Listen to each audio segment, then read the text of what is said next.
जय भीम साथियों, आप लोग कैसे हैं। आज माता सावित्री बाई फुले की जन्मदिन है। 3 जनवरी 1831 को उनका जन्म हुआ था। एक ऐसी महिला का जन्म हुआ था जो प्रथम शिक्षिका मानी जाती है, जो ज्ञान की देवी मानी जाती हैं। एक ऐसी महिला जो महिलाओं के अधिकार के लिए, महिलाओं को शिक्षित करने के लिए बीड़ा उठाई। और जब उनका 1840 में शादी हो गया ज्योतिबा राव फूले साहब से, तो वो पढ़ी लिखी नहीं थी। 9 साल की उम्र में उनकी शादी हो गई, लेकिन वो पढ़ी लिखी नहीं थी। लेकिन उनका पढ़ने लिखने का जज्बा तो था। वो चाहती थी कि हम कुछ पढ़े लिखे। ज्योतिबा राव साहब को जब ऐसा पता चला, जब उनको लगा कि हमारी पत्नी पढ़ना चाहती, उन्होंने साथ दिया और उनको पढ़ाया। माता सावित्री बाई फुले महिलाओं के लिए इतना संघर्ष किया अपने जीवन में कि उन्होंने महिलाओं के लिए प्रथम पाठशाला खोला, प्रथम विद्यालय खोला। और पुणे में 1848 में, पुणे में उन्होंने 1848 में उन्होंने प्रथम विद्यालय खोला। और जब वो काम कर रही थी, महिलाओं को पढ़ाने का काम कर रही थी, उस समय जब 18 सदी था, जब 1800 के आसपास में, तो जो नीची जात के लोग हैं, जिन्हें अछूत माना जाता है, जो SC ST OBC के जो भी समाज के, बहुजन समाज के लोग थे, तो पुरुषों को भी पढ़ने के अधिकार नहीं था। तो महिलाएं कहाँ से पढ़ेंगी। महिलाओं को पढ़ना तो मतलब अभिशाप था। लेकिन उस टाइम माता सावित्री बाई फुले गांव गांव जा करके महिलाओं को जागरूक किया, महिलाओं को पढ़ने के लिए उनको आगे लाई। और आगे जब ला रही थी, तो जो लोग ये सोच रहे थे कि महिलाएं पढ़ लिख लेंगी, अपने अधिकार की बातें करेंगी, अपने हक की बातें करेंगी, या हमारे बराबरी में बैठेंगी, इनके पास भी ज्ञान आ जाएगा। जिनके पास जो ऐसे सामंतवादी सोच के, जो ऐसे मनुवादी विचारधारा के सोच के लोग थे, उन्होंने अपने महिलाओं को आगे कर दिया। उन्होंने महिलाओं को आगे इस तरह से किया कि जब माता सावित्री बाई फुले अपने घर से निकल करके दूसरे गांव में जा रही थी, जब जाती थी उस वक्त, तब उन लोग क्या करते थे, जो सामंतवादी सोच के लोग थे, जो चाहते थे कि महिलाएं पढ़े लिखे ना, वो अपने महिलाओं को आगे कर देते थे।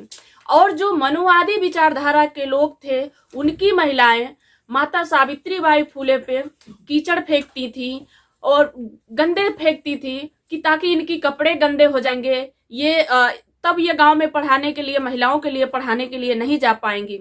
लेकिन धन्य है माता सावित्री बाई फुले, जो 2 कपड़े, एक तो पहन के जाती थी और एक पॉलिथीन में रख के लेकर जाती थी।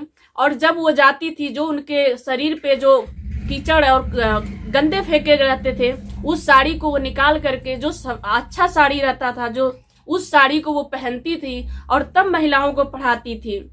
तो आप सभी साथियों को मैं ये बताना चाह रही हूँ कि जो हमारी माता सावित्री बाई फुले थी, वो एक माली समाज की थी, वो OBC समाज की थी और हमारे ज्ञान की देवी थी। हमारे ज्ञान की देवी, अगर मैं महिलाओं की बात करूं, तो आज जितनी भी हमारी बहनें, आज जितनी भी हमारे जो माताएं अगर पढ़ी लिखी हैं और जो अपने जीवन में कुछ अच्छा कर पा रही हैं, वो माता सावित्री बाई फुले ही थी और कोई नहीं था।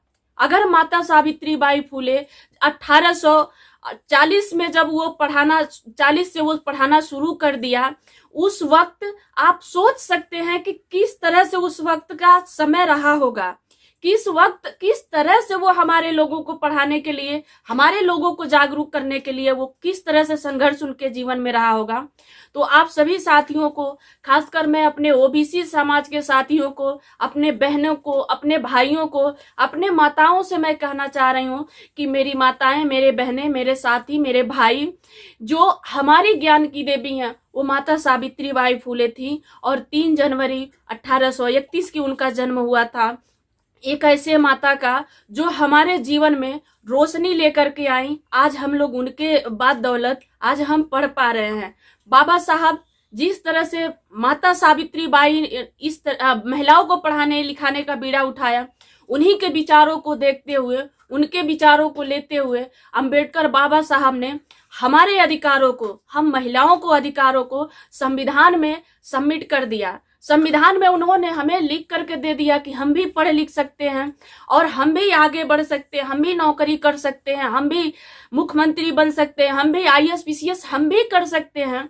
तो आप सभी माताओं को, सभी बहनों को, सभी भाइयों को, सभी साथियों को इस वीडियो के माध्यम से मैं कहना चाह रही हूँ कि आज के दिन 3 जनवरी 1831 को माता सावित्रीबाई का फुले का जन्म हुआ था। आप सभी लोगों को बहुत बहुत बधाई। आप लोग ये जागरूकता अपने आसपास के लोगों में फैलाइए, महिलाओं में फैलाइए, उनको बताइए कि हमारी ज्ञान की देवी कौन थी। इन्हीं सब बातों के साथ आप सभी साथियों को जय भीम,